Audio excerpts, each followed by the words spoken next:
우리 옆에 있는 분들에게 이렇게 한번 선포하기를 원합니다. 하나님께로 돌아갑시다. 한번 선포하시죠. 하나님께로 진정으로 돌아가는 저와 여러분들 되시기를 주님의 이름으로 축복합니다. 여러분, 신앙생활하면서 시간이 지나면 자기 스스로가 남들보다 좀 더 괜찮은 사람으로 변했다는 사실에 대해서 남들에게 과시할 때가 있습니다. 내가 저 집사보다는 이게 좀 괜찮은 것 같아. 내가 저 권사보다는 내가 이거 훨씬 좀 잘하는 것 같아. 이렇게 비교 대상이 될 수 있거든요. 비교의식을 가지게 됩니다. 하지만 여러분, 보다 더 훌륭해지고 보다 더 성숙해졌다고 스스로 대견해 하는 것은 여전히 우리가 진리를 놓치면서 살고 있다는 증거가 되는 겁니다. 진리는 여러분 어떤 수양을 통한 인간의 내적 변화에 초점이 있는 것이 아니라 죄인된 인간에게 하나님께서 친히 찾아오셨다라는 사실에 있다는 겁니다. 진리는 다른 게 아닙니다. 내가 열심히 수양하고 어떤 도덕적인 수양을 쌓았다고 해서 의로움을 드러냈다고 해서 내가 더 뛰어난 사람이 되는 것이 아닙니다. 여러분, 우리 가운데 있어야 될 진리는 무엇이냐? 죄인된 우리에게 하나님이 예수 그리스도가 친히 찾아오셨다는 겁니다. 여러분, 이것만이 진리가 되는 겁니다. 사람들이 흔히 외출 중에 특정한 인물을 만나게 되면 만났던 그날에 대해 구체적으로 여러분 기억에 남게 되죠. 제가 여러분 인생 중에 연예인을 딱 3명 봤거든요. 첫 번째 언제 봤냐면 제가 군부대에 있을 때 김완선이 왔습니다. 아직까지 기억납니다. 흰색 자켓과 이 원피스가 아닙니다. 치마를 딱 입고 모든 게 흰색이었습니다. 부츠까지 신고. 제가 부끄러워서 저 앞에 군인들 막 앞에 와가지고 무대에서 막 손 들고 하는데 부끄럽게 그렇게는 못하겠더라고요. 저 멀리서 김완선을 보면서 광채가 난다, 이걸 제가 처음 느꼈거든요.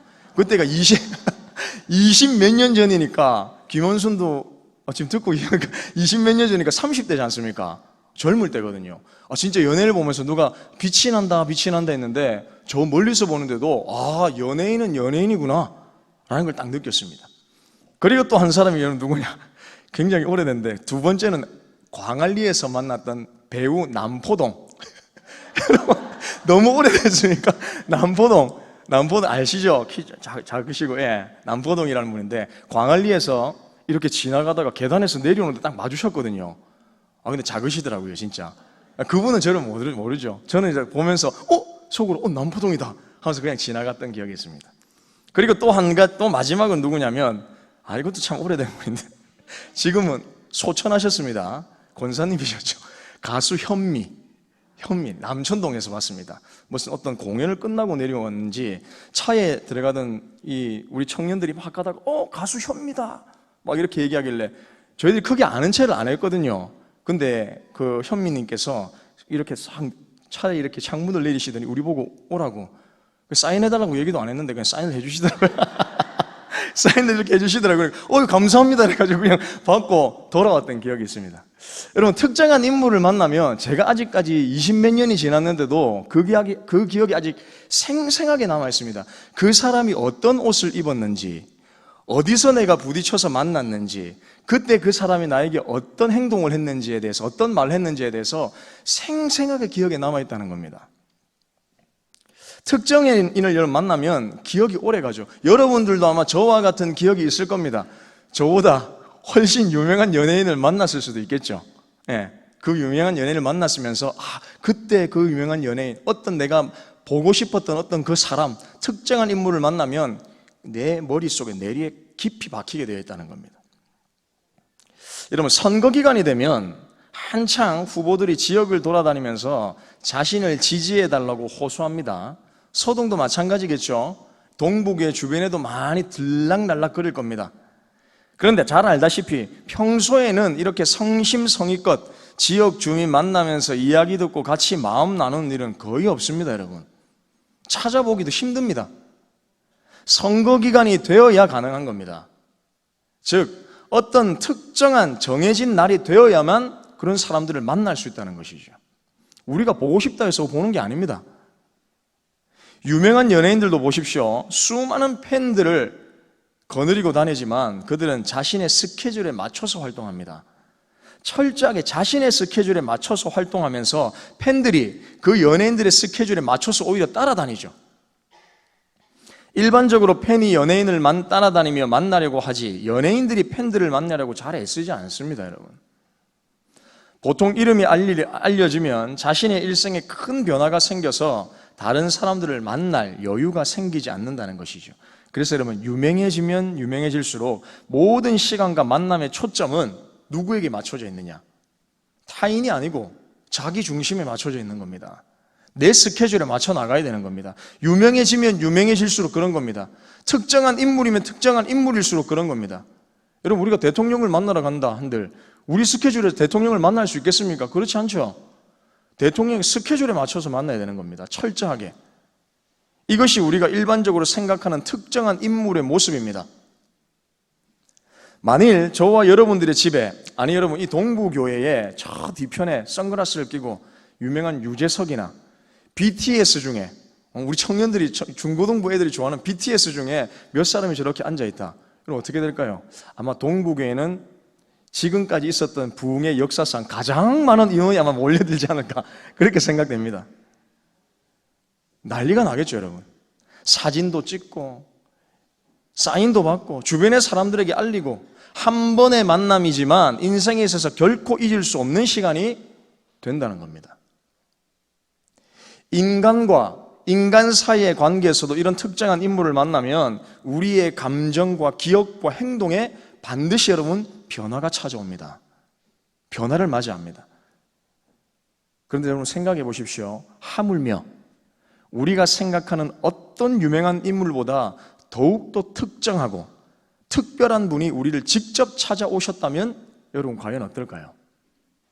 우리가 찾으러 간 것도 아니고 그 특정한 인물이, 세상에서 가장 특별한 인물이 우리를 찾으러 직접 오셨습니다.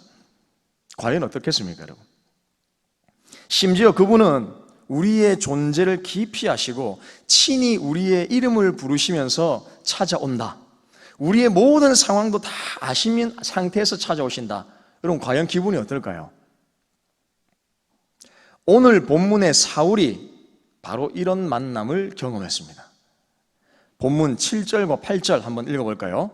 7절과 8절입니다. 시작. 내가 땅에 엎드려져 들으니 소리 있어 이르되 사울아 사울아 내가 왜 나를 박해하냐 하시거늘 내가 대답하되 주님 누구시니까 하니 이르시되 나는 네가 박해하는 나사렛 예수라 하시더라. 여러분, 지금 이 상황은 사울이 예수 믿는 사람들을 잡으러 다메섹으로 가는 도중이었죠. 그런데 이때 사울을 직접 보지 않았음에도 불구하고 이미 사울의 존재를 익히 아시고 그 이름까지 부르시면서 친히 찾아오신 분이 계십니다. 그분이 누구시냐? 예수님입니다. 자신이 핍박했던 단체의 중심, 사울, 즉 사울이 핍박했던 단체의 중심, 그 예수님이 사울을 직접 찾아오신 겁니다. 본문의 말씀의 배경은 사도 바울이 3차 전도 여행을 마치고 예루살렘으로 돌아왔을 때입니다. 그래서 여러분 21장에 보면 예루살렘에 돌아와서 성전에 들어갔었는데 이때 예수 그리스도의 복음을 전하는 바울의 가르침에 반발하던 수많은 무리들이 있었습니다. 그 거짓된 진리, 네가 말하는 그 복음 가르치지 마라, 우리를 혼란스럽게 하지 마라, 바울에게 이야기했던 것이죠. 이러한 과격한 유대인들이 있었는데 이 유대인들에게 바울이 붙잡혀서 성정 밖으로 끌려가 매를 맞게 됩니다. 사람들이 그때 운집하고 소요가 막 일어났습니다. 소동이 일어났습니다. 그때 군인들이 와서 사도 바울을 결박하여 부대 안으로 데려가고자 했습니다. 끌려가는 거죠. 이때 사도 바울은 군대 천부장에게 허락을 받고 나에게 발언을 할 기회를 달라. 내가 왜 매를 맞고 끌려가야 되는 이유를 내가 정확하게 이야기해 주겠다. 내가 왜 이렇게 당해야 되느냐. 발언할 기회를 달라 라고 이야기를 하죠. 사도행전 22장은 바로 이러한 기회를 얻고 사도 바울이 이때에 발언한 내용입니다. 자신의 과거를 회상하면서 내가 전하는 복음, 즉 예수 그리스도를 어떻게 만났는지에 대해서 지금 이야기하고 있다는 것이죠. 과격한 유대인들이 네가 전하는 거 진리 아니다, 복음 아니다, 너 거짓된 진리를 사람들에게 가르쳐서 우리를 혼란스럽게 하지 마라. 너희들은 그렇게 이야기하고 있지만 내가 만난 예수님이 진짜 무엇인지 누구인지를 내가 당당하게 너희들에게 전하겠다. 지금 이야기를 하고 있는 겁니다. 1절부터 여러분 4절에 보면 사도 바울은 자신의 출생지와 성장 배경을 무리들에게 말하였는데 요점은 여러분 무엇이냐? 자신이 유대인들과 차이가 없다는 점을 먼저 우선적으로 강조합니다. 나도 똑같은 유대인이다. 너희들과 똑같은 족속들이다. 또한 한 가지 더 있죠. 율법의 엄한 교훈을 받았고 하나님께 대하여 열심히 있는 자다라고 이야기한다는 겁니다. 나도 유대교를 섬겼던 사람이다. 하나님께 대하여 열심히 있던 사람이다. 율법에 대해서 누구보다 난 능통한 사람이다 라는 자신의 배경을 이야기합니다. 그리고 자신은 기독교를 박해할 때에 앞장섰고 사람을 죽이기까지 하였고 기독교인들을 결박하여 옥에 넘기는 데 힘을 썼다라고 바울은 당당하게 그들 가운데 고백하죠. 자신의 과거를 지금 이야기하고 있는 겁니다. 내가 예전에 어떤 사람이었는지 내가 이야기해 주겠다. 너희들과 똑같은 유대인이다. 율법에 대해서 난 능통하다.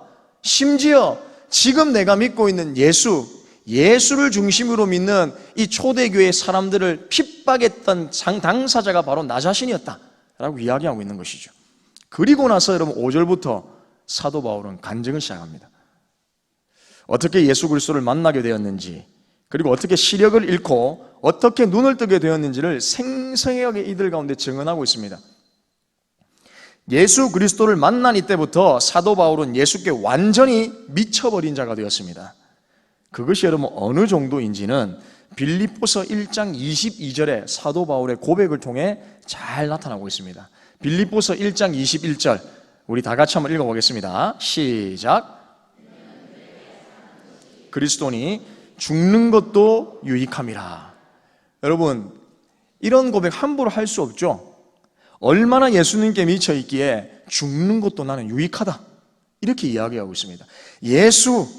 내게 사는 것이 예수님이기 때문에 내가 죽는 것이 훨씬 유익하다는 겁니다. 그분을 인해 죽는 것 유익하다는 것이죠. 그뿐이 아닙니다. 빛 대신 그분을 만난 그 사건으로 인해 사도 바울은 고린도후서 5장 17절에 그리스도를 만난 후 완전히 새로운 피조물이 되었다고 선언하고 말씀합니다. 여기서 여러분 사도 바울이 말하는 새로운 피조물이라는 것은 인격적인 완성 단계를 말하는 것이 아닙니다. 완료형입니다. 즉 그냥 빛 대신 그분을 만난 것 그 자체로 우리는 완료되었다는 겁니다. 완성이 되었다는 겁니다. 우리가 열심히 수양해서 나의 인격을 최대한 끌어올려서 멋진 사람이 되고자 해서 노력을 통하여서 이루어진 완성이 아니라 그분이 내게 찾아오심으로 인해서 그 자체로 나는 완성이 된 겁니다. 완료가 된 겁니다. 이 말은 여러분 구원의 완성과 연관이 있습니다. 예수 그리스도를 믿으면 우리가 서서히 새로운 피조물이 되어가는 게 아닙니다. 사람의 피나는 노력이 있어야 새로운 피조물이 되어가는 것이 아닙니다, 여러분. 즉 우리의 신분으로는 죄인으로부터 의인으로 변화된 것이고 우리의 구원, 즉 한 번 믿은 영혼은 결코 그 구원에서 떨어질 수 없다는 것을 여기서 말하고 있다는 것이죠. 완벽하다는 겁니다. 완벽하다는 겁니다. 새롭게 되었다는 겁니다. 그래서 여러분 본문 9절에 보시면 이렇게 말씀합니다. 본문 9절 다 같이 읽어보겠습니다. 시작. 나와 함께 있는 사람들이 빛은 보면서도 나에게 말씀하시는 이의 소리는 듣지 못하더라. 아멘. 이 말은 하나님을 믿든 믿지 않든 모든 사람들이 하나님의 영광을 볼 수 있습니다, 여러분. 그러나 구원은 다릅니다. 구원은 각 개개인에게 적용되는데 이것은 하나님께서 선택하신 자들에게 하나님의 분명하고 확실한 말씀이 들려진다는 사실입니다.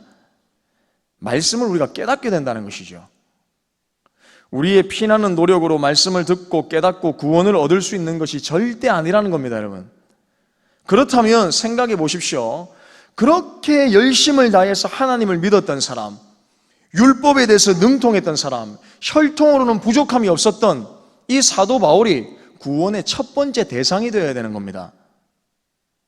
율법에 뛰어나며 신분적으로도 유대인 중에 유대인인 사도 바울은 벌써 구원함을 받아서 새로운 피조물로서 살아가는 것이 마땅하다는 것이죠. 그런데 여러분 그렇지 않았다는 겁니다. 사도 바울이 여러분 어떤 사람이었습니까? 바울 되기 이전에 이 사울이 어떤 사람이었습니까? 오히려 예수 믿는 사람들을 가장 앞장서서 핍박했던 사람이 사울이었습니다. 자신이 누구보다 하나님 앞에서 열심인 사람이었고 구원에 있어서는 가장 선두에 있어야 할 사람이었는데 알고 보니 그게 아니었다는 것이죠.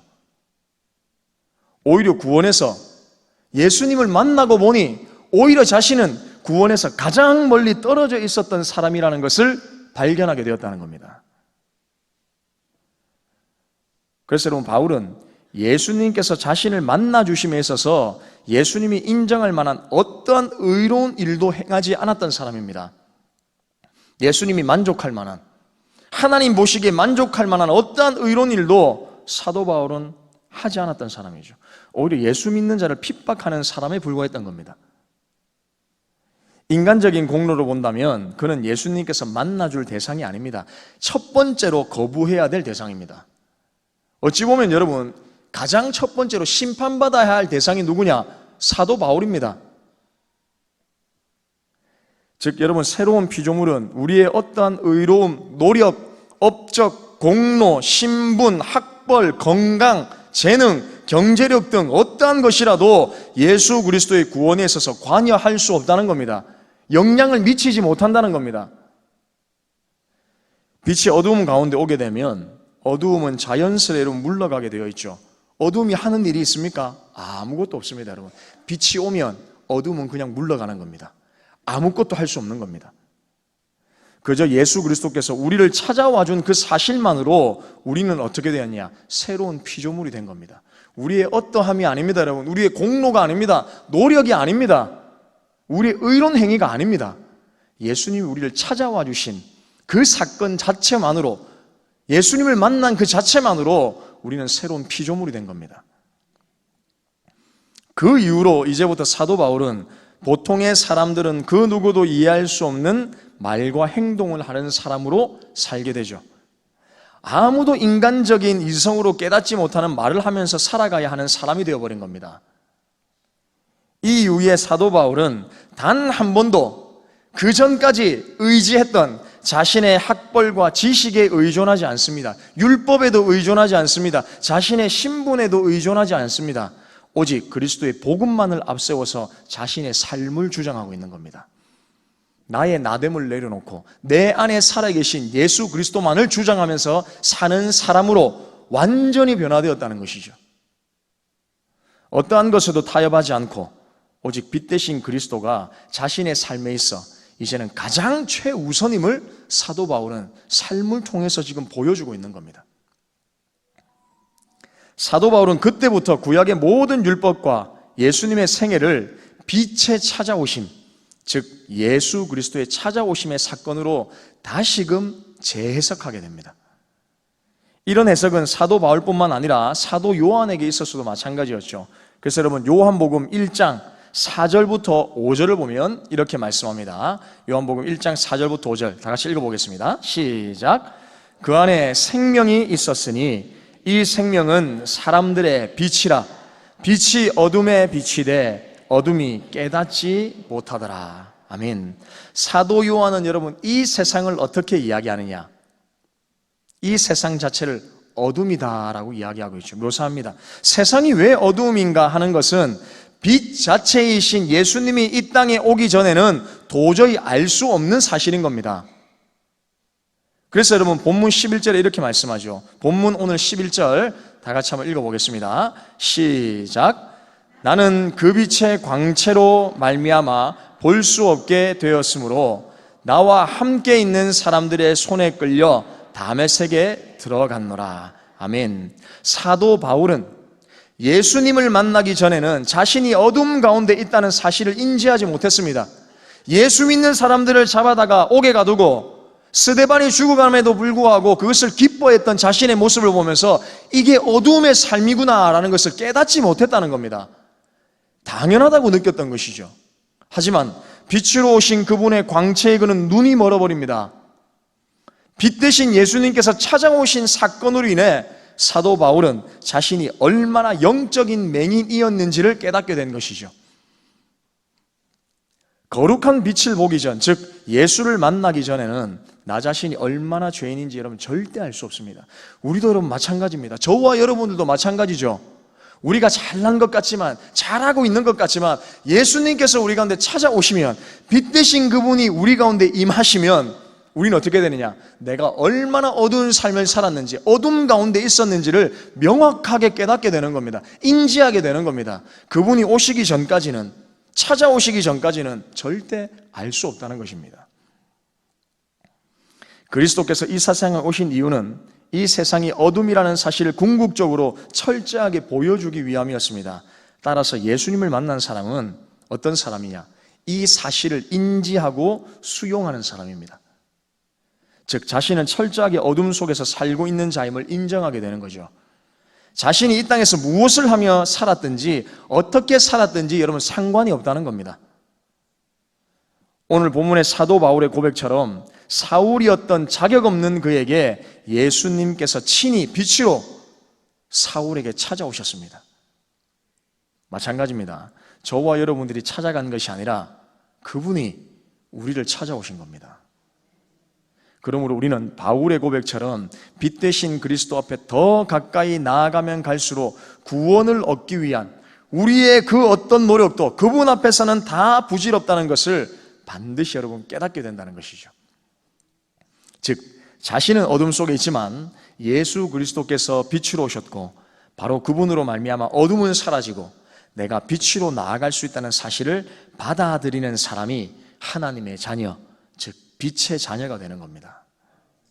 이는 혈통으로나 육으로나 사람의 뜻으로 된 것이 아니라 오직 하나님께서 난 자만이 해당된 겁니다. 이것이 여러분 우리를 찾아오신 예수 그리스도의 은혜입니다. 이 시간에도 여러분 마찬가지입니다. 우리 가운데 예수님이 찾아오셔야지만, 우리가 그분을 만나야지만 우리의 헛된 것들을 내려놓을 수 있고 우리의 어두운 것들을 내려놓을 수 있고 빛 대신 그분 앞에 가까이 나아갈 수 있는 겁니다.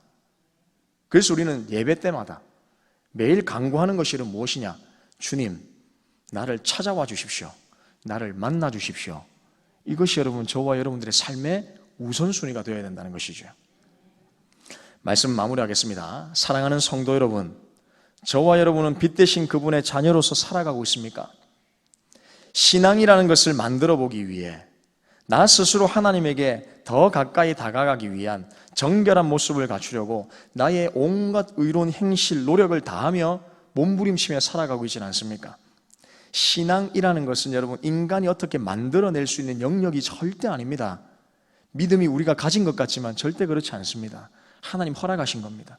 하나님의 자녀가 되는 것, 신앙을 가질 수 있는 것은 결코 인간이 할 일도 아니며 할 수 있는 것도 아닙니다. 우리의 영역이 아니죠. 그것은 오직 찾아오시는 은혜로만 가능하다는 사실입니다. 우리는 우리의 어둠의 본성을 인정하며 그분으로 인해 빛으로 나아갈 수 있다는 사실을 고백하면서 사는 것이죠. 사랑하는 여러분, 우리 안에 있는 어둠을 인정하십시오. 바울을 찾아가셨던 그 예수님이 날마다 우리 교회와 우리의 삶 속에, 그리고 바로 지금 이 시간 빛으로 찾아와 주시는 은혜를 간구하시기를 축복합니다. 그렇게 아무런 공로 없지만 오늘 이 시간도 우리에게 찾아와 말씀하시는 은혜를 기억하고 사모하며 살아가시기를 소망합니다. 그러므로 나는 예수님을 만날 수 있는 어떠한 공로도 없지만 그럼에도 불구하고 그리스도께서 나를 사랑하셔서 친히 나를 찾아와 주신다는 사실을 믿으시길 바랍니다. 그래서 찾아오시는 그리스도의 만남을 통해 그 풍성한 은혜 속에서 사는 것이 무엇인지를 날마다 누리며 그 속에서 사는 것이 진정한 복임을 깨닫고 살아가는 저와 우리 동부교회 모든 성도님들 다 되시기를 주님의 이름으로 축복합니다.